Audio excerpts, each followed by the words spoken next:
pala, dumating na yung ating customer na si Sir Jun Tura. O agenda natin is front disc brake ng PCX 160. Mag-upgrade tayo ng disc brake sa harap. Yung nabili nga pala ni Sir Jun Tura is yung yung made in Thailand. 6K daw yung bili niya doon. May kasama ng extension bar para sa pagkakabit natin mamaya So yan yung stock niya, binabaklas natin yung stock niyang disc brake.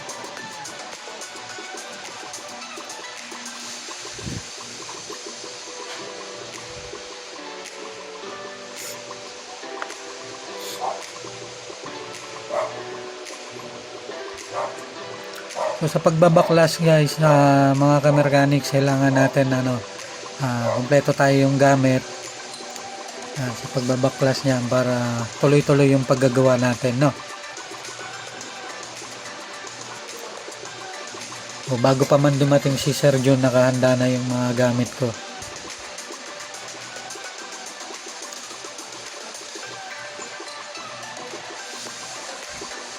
Mga ka-mechanics, baklas na natin yung gulong. Ngayon susungkitin lang natin yung caliper para matanggal. Yan, tanggal na yung caliper.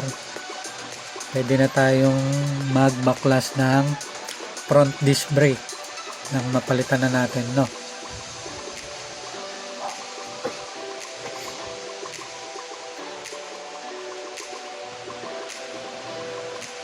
Sa pagbabaklas ng front disc brake, meron siyang 5 screw. Ang size ng screw niya is 5mm. Allen screw lang yung pinagbabaklas ko dyan. Then meron akong supporting na tubo.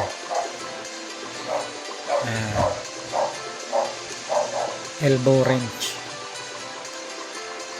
Ganun lang yung pagbabaklas, mga ka-mechanics. Huwag natin puwersahin.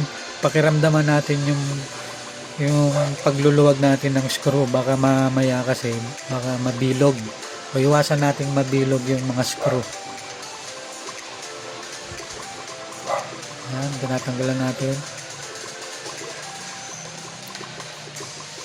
Yung papalit ni Sir Jun dito napakaganda at napakalaki na na front disc brake ng PCX 160. Bili nga daw niya is 6,000 kasama na yung extension bar.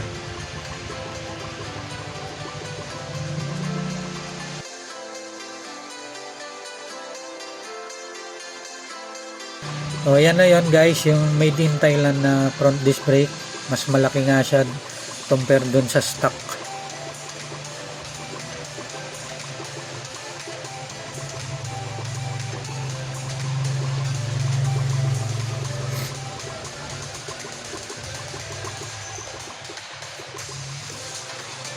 Lagyan lang natin langis yung mga tornilyong binaklas natin kanina.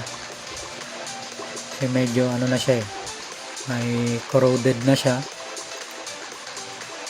Para smooth yung ating pagbabalik.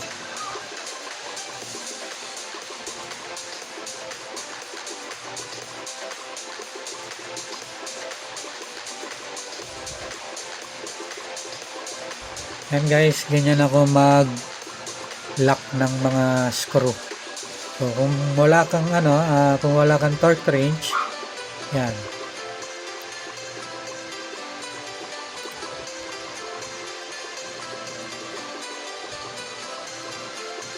Man-hand tight na lang tayo. Basta tansyado mo lang kung gaano mo siya kasi sikip na binaklas. So dapat ganun din yung pagbabalik natin,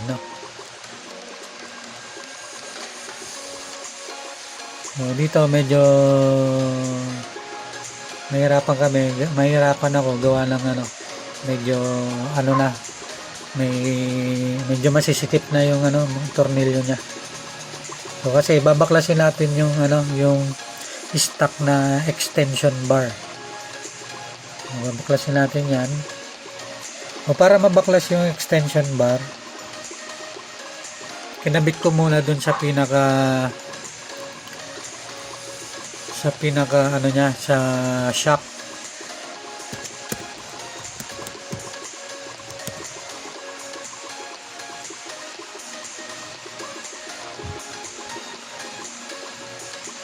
Yan. Pagkabit nyo sa shock, pwede nyo na siyang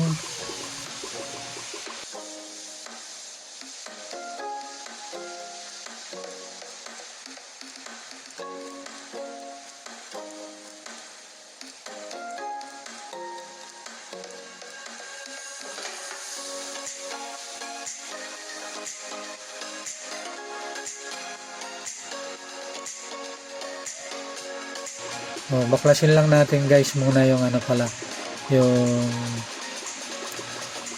brake pad na nandun sa caliper.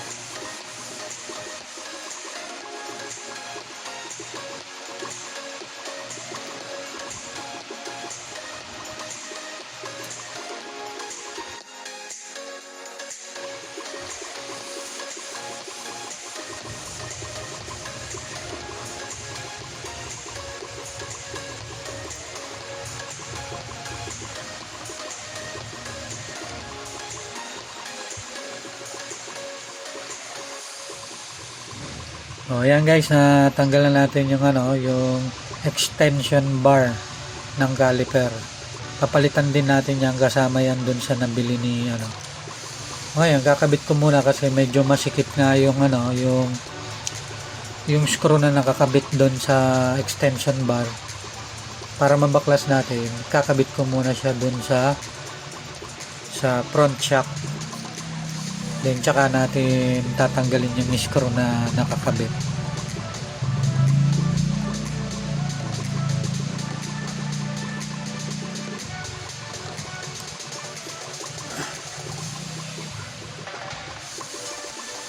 Ayan, sobrang higpit niya guys. Yan, buti na lang yan. Luwagan na natin siya.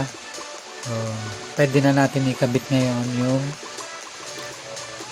tanggalin muna natin, then ikakabit na natin yung bagong extension bar.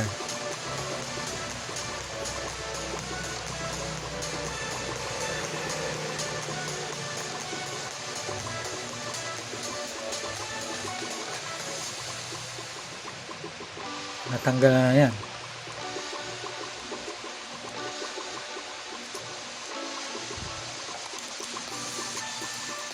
Kaya mga ka-mechanics, natanggalan natin yung old stock na extension bar. So yan na yung ikakabit ko, ay yung bago. Yan na yung bago kasama dun sa nabili ni Sir Nerio na front disc.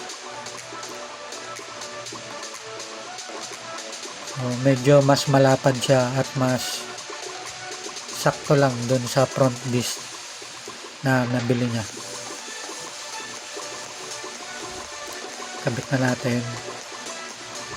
Kitang-kita yung pagkakaiba nila mga ka-mechanics. Yung lumang extension bar dun sa bagong extension bar, mas malayo nga yung distance niya dun sa front shock.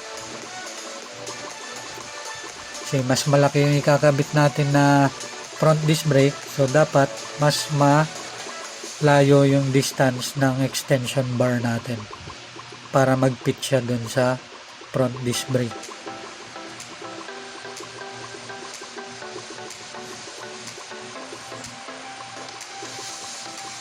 Ayan guys, kinakabit ko na yung dalawang shaft ng caliper. Dalawa yan, isa sa baba, isa sa taas. Yan yung kaninang medyo masikip, yung nasa baba na yan. Yung nasa taas, ayos lang naman kasi paggugot kasama na siya.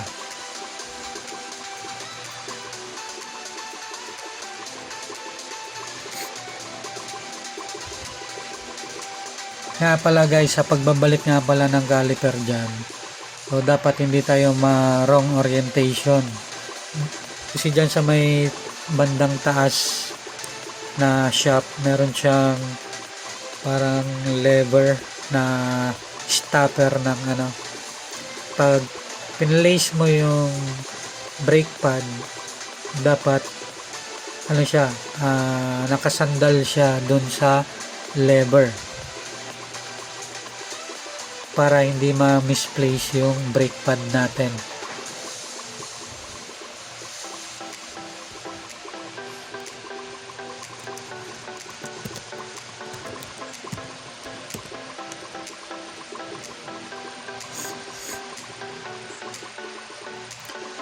Ayan guys, kapag inassemble nyo na siya, make sure na tama yung orientation ng lever natin para hindi tayo paulit-ulit.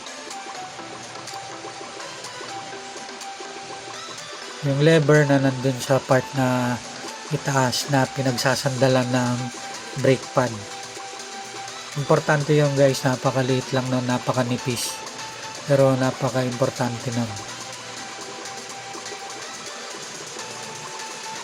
O dapat nasa tamang position siya para tuloy-tuloy yung pagkakabit natin.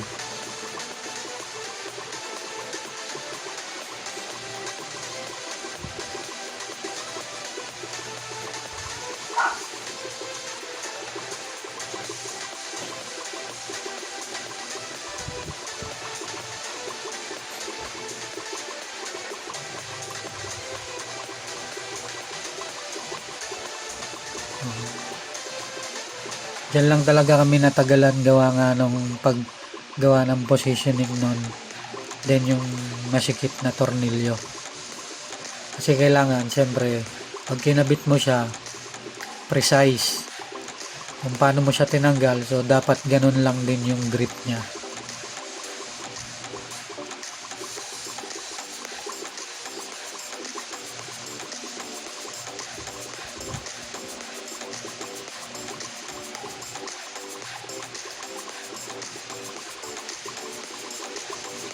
Yan guys, sinusukat ko at tinitingnan ko yung alignment ng lever para pagpasok ng gulong dire-diretso na salpak, assemble, hindi tayo tumagal para mabilis natin matapos yung pagko-convert natin, yung pag-upgrade natin ng front disc brake. Yan guys, gamit yung parang vice grip. Nilubog ko muna yung yung sa caliper, yung pinaka drum brake nya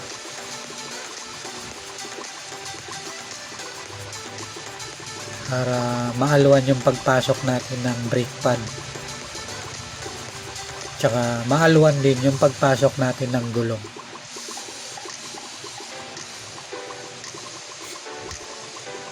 Guys, nakabit ko na yung brake pad.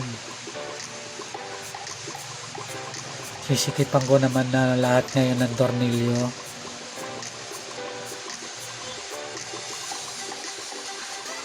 Yan. Pasok na natin yung gulong at yung bagong disc brake. Sobrang lapad guys, ang ganda ng disc brake na nabili ni Sir Jun Tura. Shout out sa iyo, Sir Jun Tura.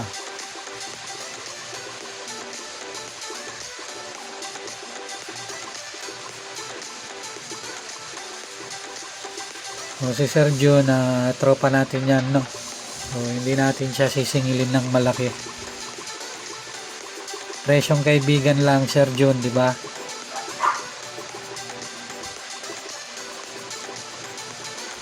Guys, nakikabit na natin yung gulong. Kapag kakabit pala ng ng gulong, tatanggalin nyo muna yung caliper para may kabit nyo yung gulong, then bago nyo ipwesto yung caliper. Kasi hindi nyo siya maipupwesto kapag hindi nyo maikakabit ng gulong kapag nakakabit yung caliper. So dapat tatanggalin nyo muna yung caliper, una gulong bago yung caliper.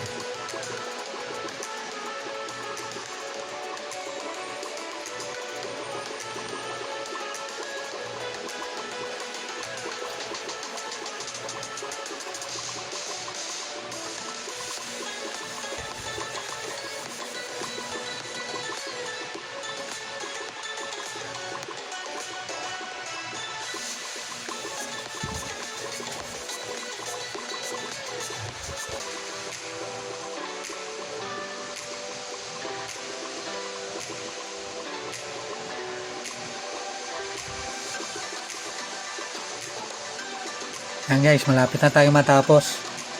Almost done na tayo. Almost 90% done.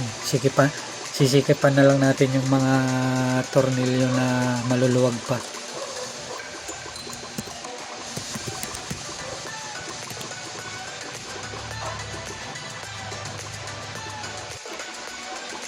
Kaya mga ka-mechanics, tapos na natin yung pag-upgrade. Papasubukan natin kay Sir Nerio sa labas para matest natin at maging kampante tayo na makakauwi siya ng ligtas. So inikot niya na, okay naman daw yung yung malakas naman daw yung brake. So tatry ko din para sure ball tayo. Ikot ko lang sa port.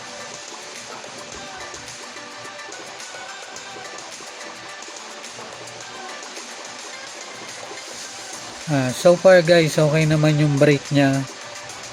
Malakas naman yung brake.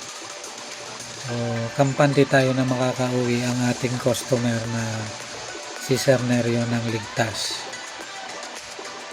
So guys, salamat sa panonood guys.